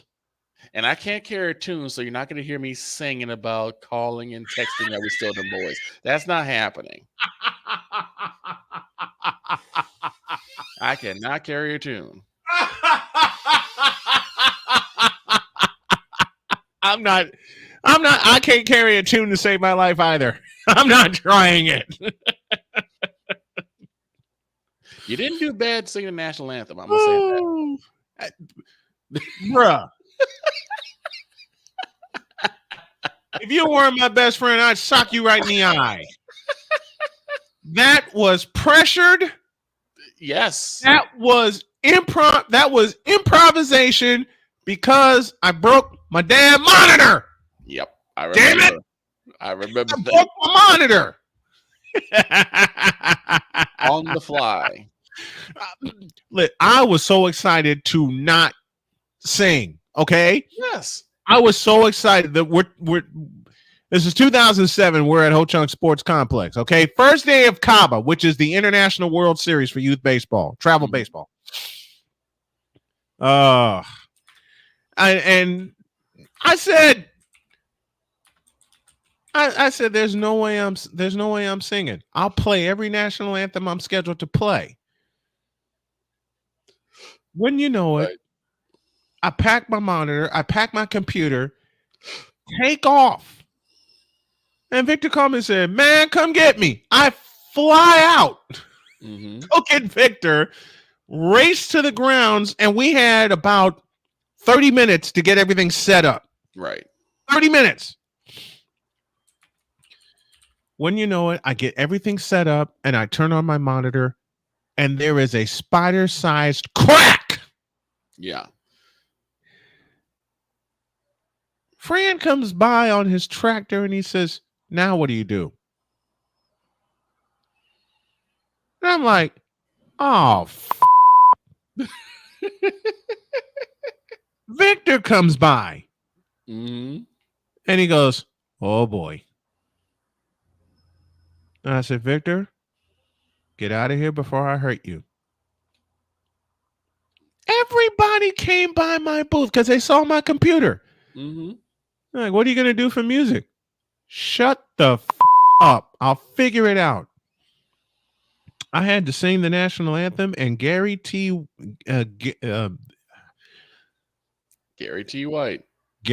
White said the best thing to me. He said, don't quit your day job. I said, Gary, that's a one-time deal. I do not intend to. I do not intend to quit my day job, which is playing music for kids. I never thought I would run as fast as I ran, and I was heavier than this. Victor comes by again and says, what are you going to do, cowboy? I said, first of all, I'm going to give me this button. I said, first of all, you asked me that question again. I'm going to put my foot in your ass. And Victor's cracking up. I said, secondly, I'm going to hustle to my car, grab my CD player, and I'm going to use it. So game ended, and I took off. I knew I only had 30 minutes. I must have bobbed and weaved around everybody. Got to my car, out of breath, and I said, I have to get back, and I only had 10 minutes to do it. And I took off again. I was hot. I was pouring sweat, but I got back to my booth with enough time to set up, and the CD was scratched.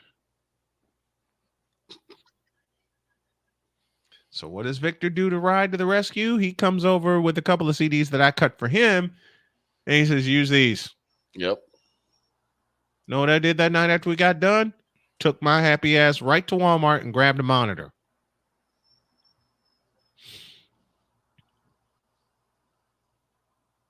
And that's how I got introduced to laptops, because after that night, I said, never again. Yeah. And that afternoon, Fran had a laptop for me. Yes. Yes, he did. Fran had a laptop for me. Thank you, Fran, for that. All right, folks, make your pick. Eagles and Chiefs, 8:15 tonight. Chiefs laying 2.5 at home. Victor, talk. Oh, this is a tough one. This is a Super Bowl rematch. Yes, it is.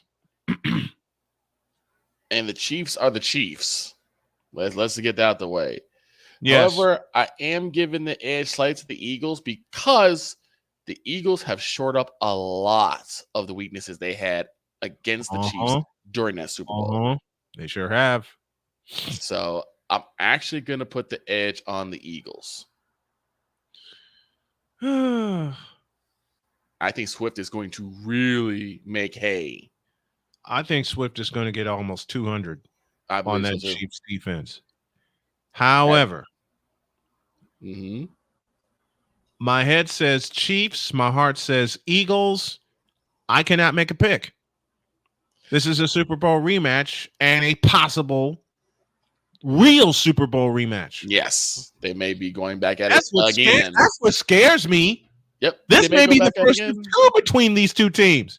And They I may go wouldn't at- mind. Yep, they probably will go at it again come this February. In Las Vegas. And we'll be there. Radio Row, here we come.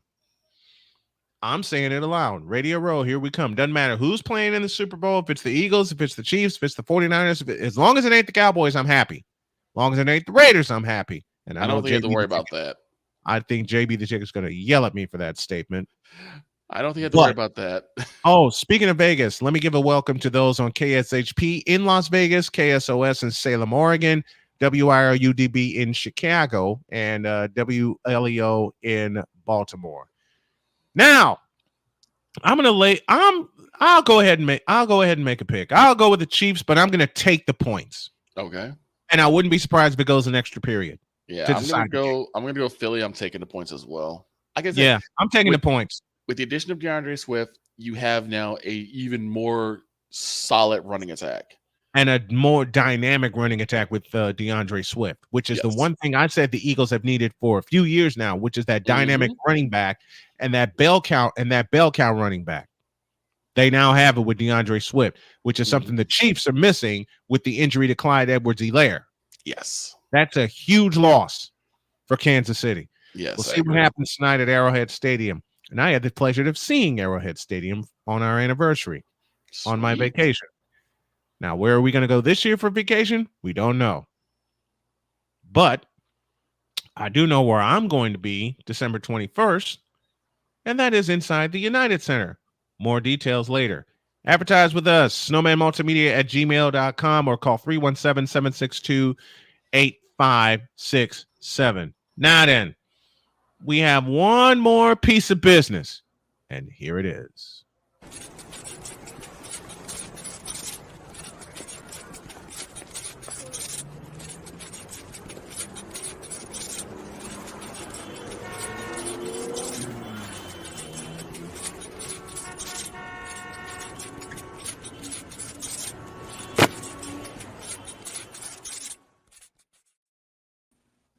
Jay Spivey joins us from North Carolina. Good morning, Jay. How are you?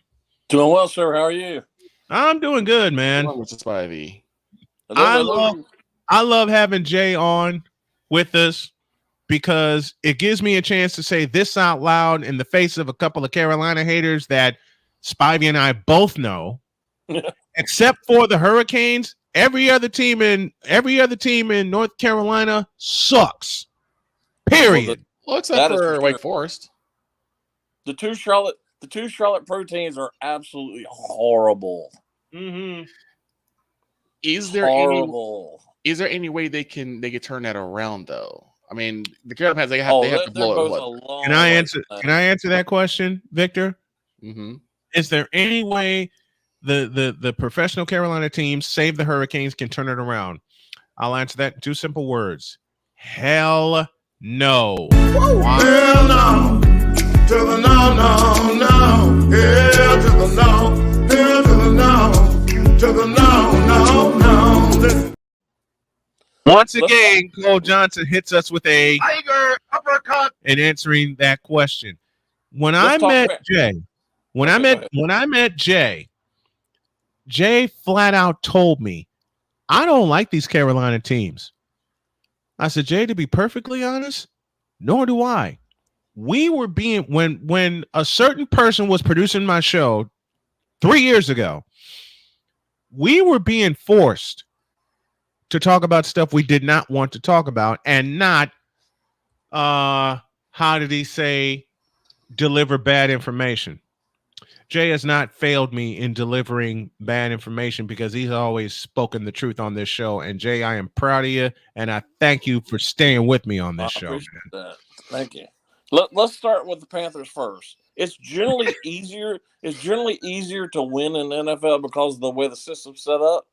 Yep. But with the trade the Panthers made in the spring with the Bears, it's going to be a long time before they can dig out of this mess. And I heard so many people saying from the Bears' perspective, say, "Oh, we fleeced the Panthers, we finessed the Panthers."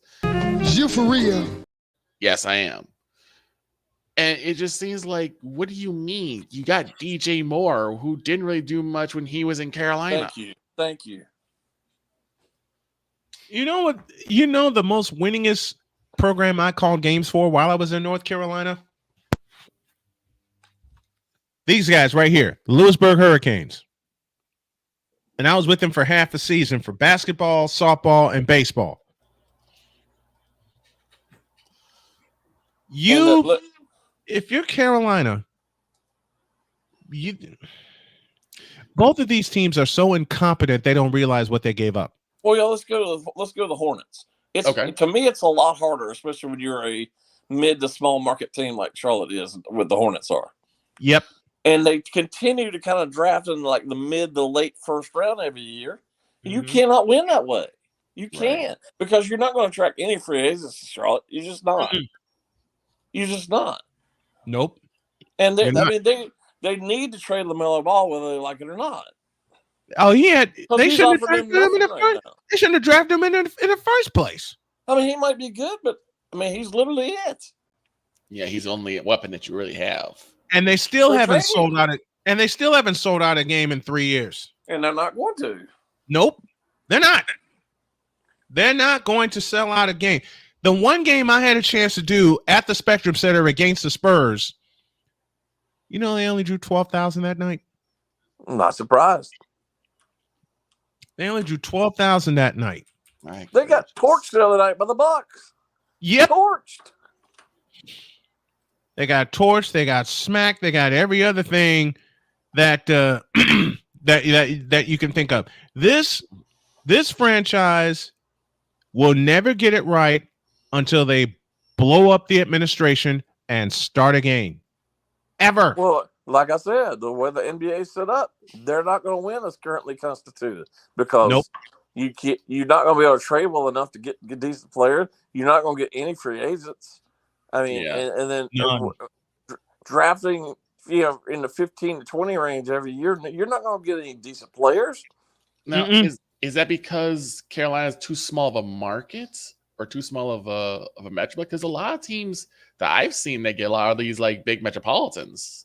It's considered a mid-market, but it's actually because this is strictly TV.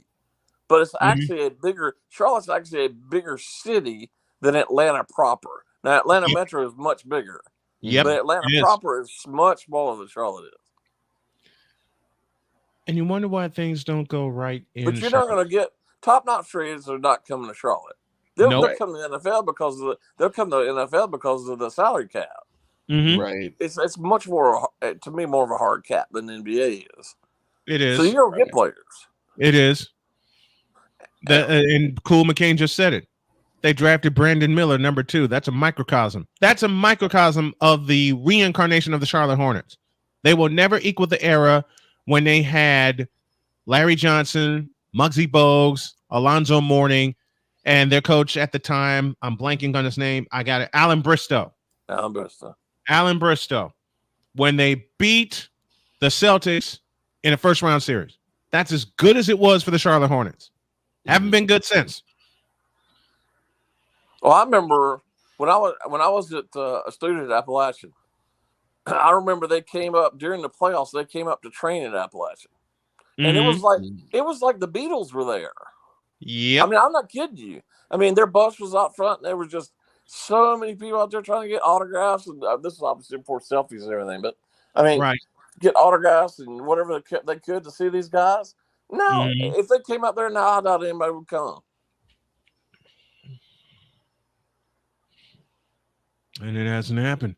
That's frustrating. And then you go, 100 some miles away to Raleigh, and it's a totally different story. The Hurricanes are very well run. And yet no one says anything about them. Well, we do, but you know where I'm going with this, Jay. Of course. We talk about them. We talk about them all the time. And yet nothing. Nothing. Absolutely nothing. And they get no national recognition because of where they are. Yeah. And I'm going to say this as a North Carolina native, and this drives me crazy. I've lived here my entire life, and I'm proud to be in North Carolina. I really am. But the national media doesn't understand. This is the 9th largest state in the country. I bet a lot of people don't know that. I guarantee you a lot of people don't know that. It's not like we're out in the middle of nowhere. Right. We're the 9th largest state in the country. Yep. Now, there's not a lot of huge cities in the state. There's a lot of medium-sized cities in the state. Mm-hmm. And I don't want to sound like I'm poo-pooing the pro teams. I want them to succeed. I want them to succeed. I really do. But the Hornets and Panthers are a joke right now. And they're horribly run. It's almost like they don't care. It's almost like they don't care if they're a dumpster fire or not. It doesn't mean anything to them as long as they keep making the bottom line. They don't care. I'll say that aloud proudly. They don't care. Do you think David Tepper cares? No. David Tepper is one of the richest owners in the NFL. Do you think he cares? No, he doesn't. So it's pretty much just he thinks he's Robert Kraft, and he's nowhere near Robert Kraft. So it's almost like he thinks he's Carmen Policy. That name should sound familiar, and he ain't. He keeps meddling. I think his biggest problem is I mean, I know he signs the checks. I get that, but let your football people run the organization. You're not the general manager. You're not the general manager. Sound familiar, Victor? No, I was gonna say it sounds like a carbon copy of Gerald Jones. Oh yeah, they're a lot alike and a lot. Yeah, absolutely. And it's a carbon copy of a family with the last name McCaskey. That too. It's and a carbon. Why do you think Gerald Jones made such a spectacle about being in Charlotte yesterday? Because he's Gerald. No, there was obviously a reason behind his coming to Charlotte to make a spectacle for Jimmy Johnson yesterday. There had to be a reason. There's always something calculated with him. Always. Yes, I agree. So I don't understand why he chose Charlotte to do this when he should have done it years ago. Yeah, he didn't. So he comes out in the middle of the field yesterday, talks to Jimmy, and then comes up in the booth yesterday to speak to Jimmy. Yeah. Yeah, he did. So there's obviously something behind this. There's a lot behind it. I agree with Cool McCain. Bring back the Charlotte Sting. At least they actually knew what the hell they were doing. Well, with the popularity of the women's basketball right now, why not? That's what I say. Why not? Why not? The popularity is growing, and it brings back an argument where we had spoken about this. We had spoken about this before with women's basketball. You can't tell me you can't draw 70,000 for the Final Four. You can't tell me that. No. Especially if you can put 55,000 on a fall Sunday in Kinnick Stadium for an exhibition game, yes, then you can easily open the whole stadium. Where's the Final Four this year? Phoenix, Arizona. You can easily open the entirety of State Farm Stadium and fill it up for the women's Final Four. Easy. And the triangle's there.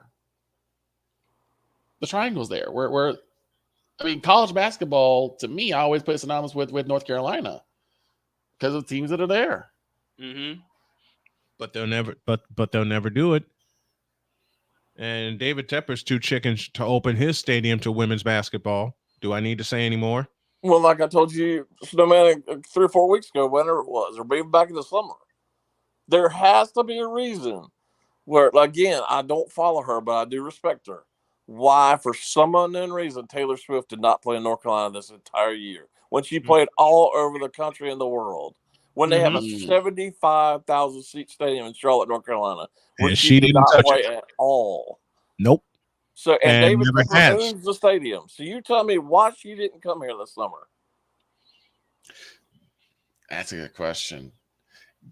She did. She has not and will not touch Bank of America Stadium. Part of me wants to say she played everywhere this summer, but you can't play in a 75,000 seat stadium. Part of me wants to say it could be for political reasons. For me personally, because it seems like there's always been like a political discourse between like North Carolina's politics, and then like people who are like more for the dear West God! Coast. Oh dear God! Yes. So Oh could dear. it be that she was dear making some Lord. sort of political stance? But you're going to go to. But she went to Nashville. She went to Nashville and Atlanta. Mm-hmm. That's true too. She went all over Florida. She went everywhere else in the South except North Carolina. Went to Texas. I mean, she's been all over.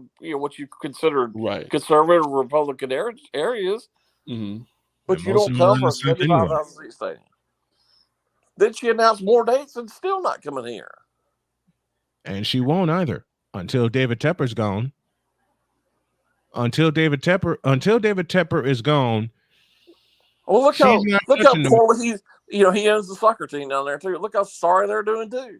Mm-hmm. Yeah, they're already on their third coach, and they're not even through their second season. And they never will get through their second season because there's going to be another. I feel there's going to be another coaching change. Probably will be. They're introducing sports in North Carolina, in professional sports teams. I beg your pardon, in North Carolina, and they're doing it under the guise of trying to draw fans, and yet they can't because of the people in charge. The only professional team that has gotten it right has been the Carolina Hurricanes. Yep. And we don't even hear about them. Nope. You hear about them here. The national media never talks about the Hurricanes ever. You know why? You know why they never talk about the Canes? Because it's not and this is nothing against the big market teams. It's not New York, it's not Chicago, it's not Los Angeles. That's 100% why. That's the main reason why you will never hear about the Carolina Hurricanes or the Vegas Golden Knights or the let's go to Canada. How about the Edmonton Oilers? You'll never hear about them or the Vancouver or the Vancouver Canucks because it's not big market team or Calgary Flames. But it just seems like the Canes have seemed to me they've always been a very consistent team. They have been. And that's why I'm saying they're very well run.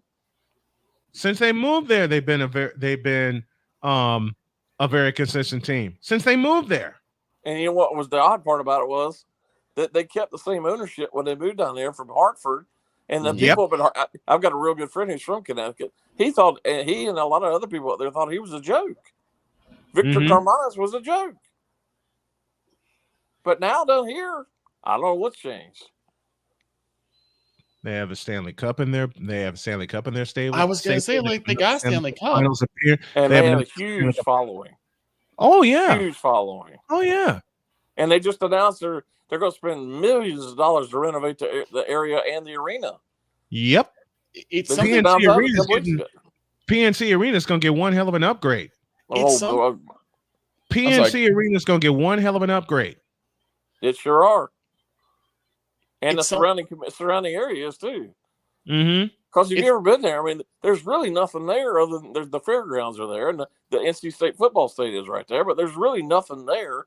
There's no restaurants, there's no entertainment, there's no nothing. Right. And yet the Hurricanes are blowing things up. It seems like the teams that do extremely well are not being covered. You guys talked about it so much this past summer with the Demon Deacons of Wake Forest. Yep.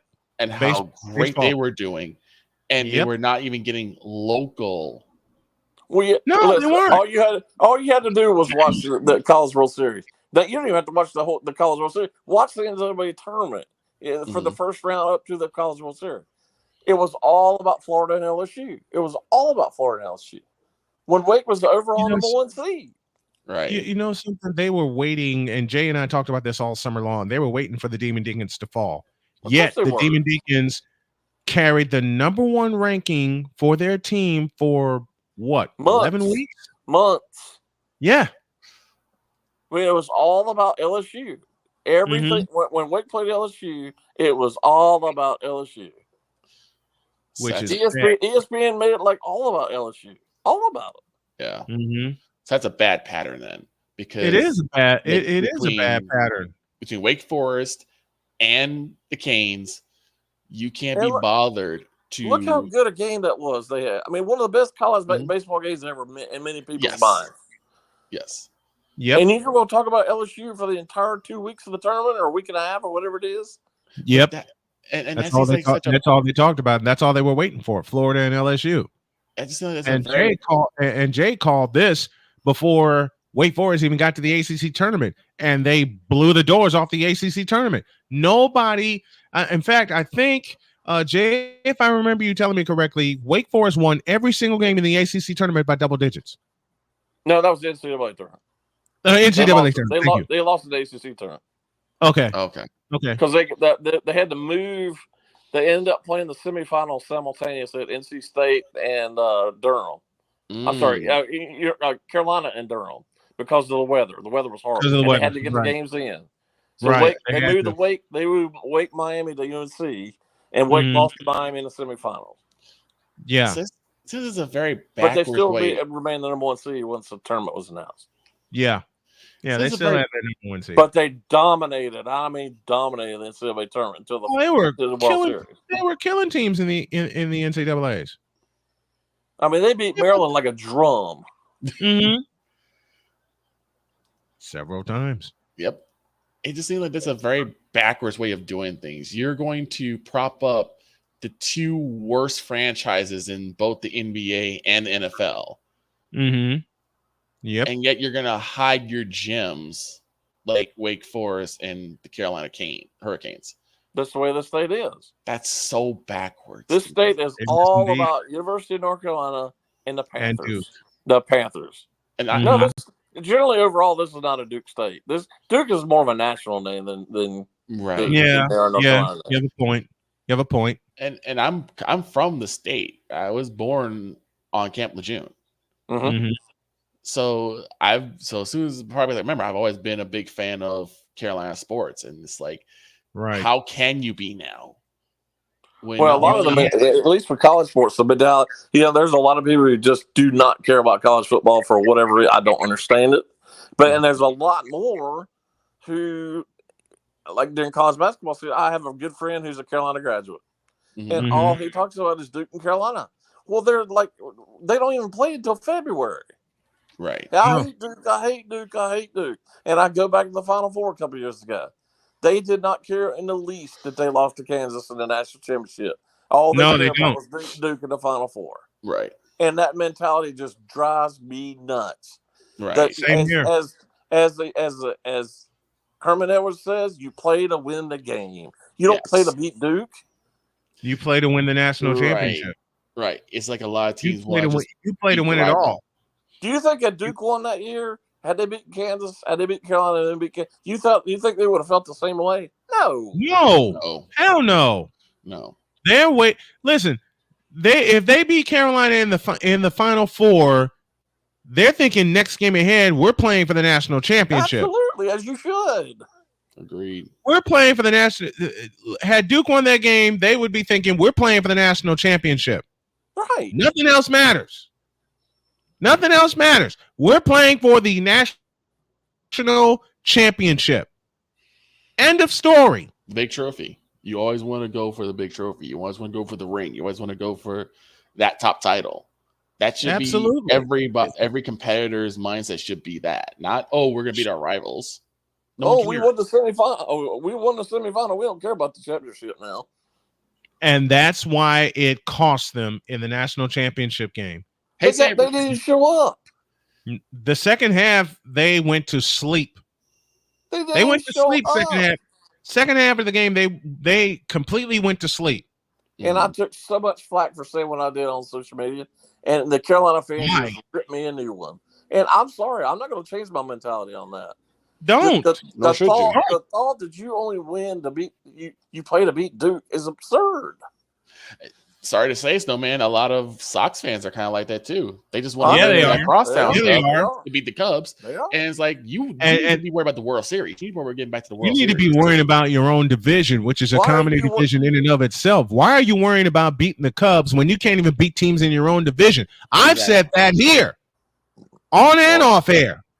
I've said that here, and no one seems to care. Which gets on my last nerve, I don't care what the rivalry is. I don't care what the rivalry is, whatever sport, whatever teams, whether it be high school, elementary school, whatever.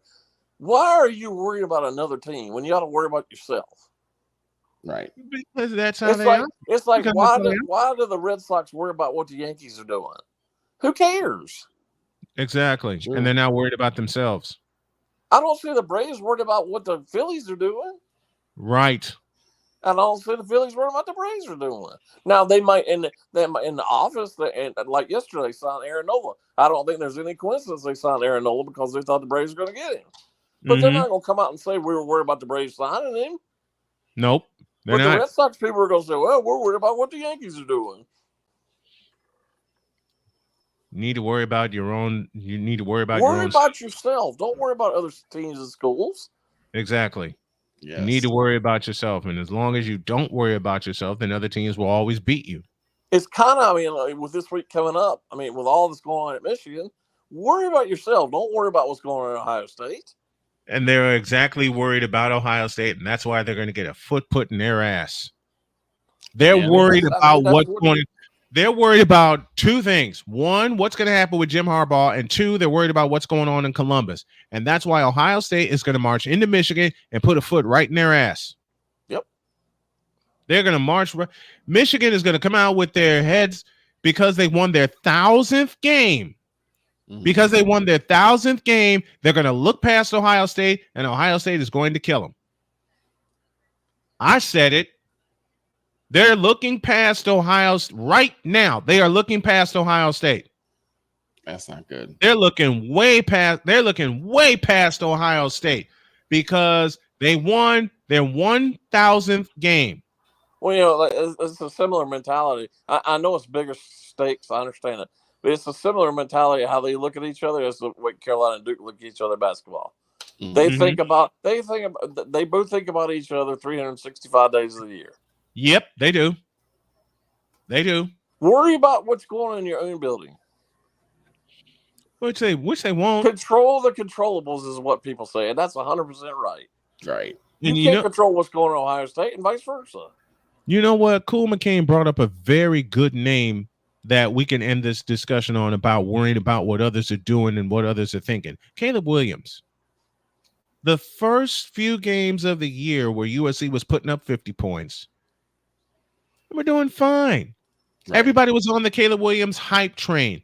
And then I forgot the quote from Mike Tyson. Everybody has a plan until they get socked in the mouth. Right. That's right. That's right. And Caleb Williams, all the rest of this year for the last 7 games has gotten socked in the mouth. And the game that doomed him was the walk-off win by Utah in Los Angeles. Well, like Friday before last. He's like playing at Arizona. Then they beat Duke. And the same Carolina fan I just told you about said, "Oh, it's so great that a former Carolina guy beat Duke."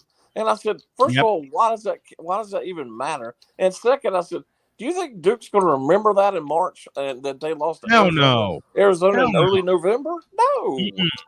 No, they're not. They're not. And they shouldn't either. I mean, if Duke wins the national championship, and heck, they might very well do that. Do you think they care about losing to Arizona in early November? No. No, not a chance.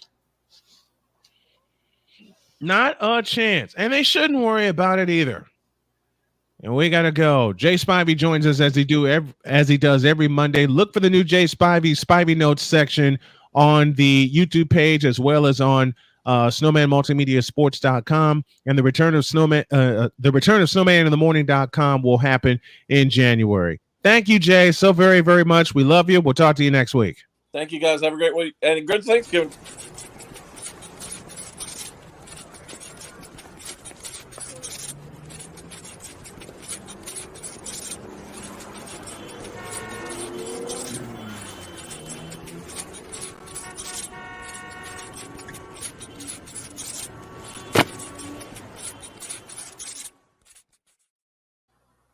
Thanks to everyone who joined us this morning. We got to get out of here. Have a great day. God bless. Remember to make your next move your best move. And always remember, if your dreams don't scare you, they are simply not big enough. And for those of you dream killers,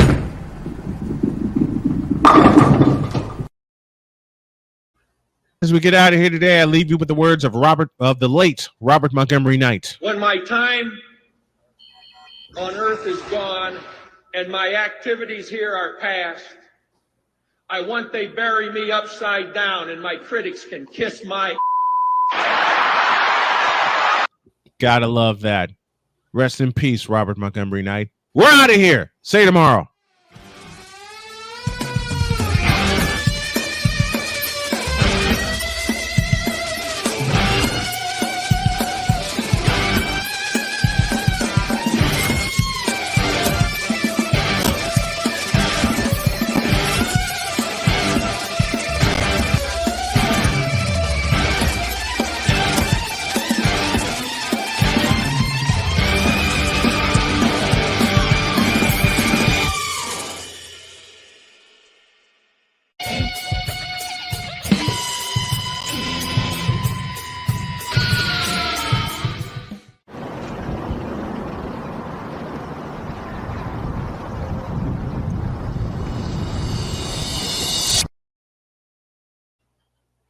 When my time on earth is gone and my activities here are past, I want they bury me upside down and my critics can kiss my... This is Snowman in the Morning.